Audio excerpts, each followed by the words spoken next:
আসসালামু আলাইকুম রহমতুল্লাহ। ভাইরা আমার, আমি এখন দিনাজপুর শহরের ভিতরে আছি। নাটোরাপাড়া থানা, আমপাতা এলাকা।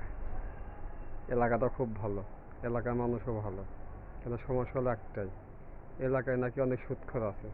সুদখোররা 5 ওয়াক্ত নামাজও পড়ে, আবার সুদও খায়, আবার সুদের টাকা নিয়ে মানুষের উপর তাফালিংও করে। তাফালিং করার সময় তাদের সাথে থাকে মাঝখান কয়েকটা পোলাপান, থাকে মাথায় টুপি, থাকে গায়ে পাঞ্জাবি, সুন্নতি পোশাক নিয়ে তারা সুদের ব্যবসাও করে, আবার নিজেকে অনেক বড় ভাবে। আসলে কি এটা ঠিক ভাই বলেন? তো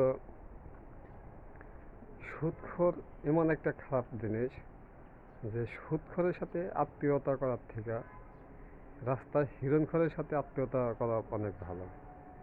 সুদখোরের সাথে বন্ধুত্ব করার থেকে রাস্তায় ভিখারির সাথে বন্ধুত্ব করা অনেক ভালো। কারণ সুদখোরের তো কোনো ইবাদত নাই, হিরণখোরের ইবাদত আছে, রাস্তা ফকিরেরও ইবাদত আছে, কিন্তু সুদখোরের কোনো ইবাদত নাই।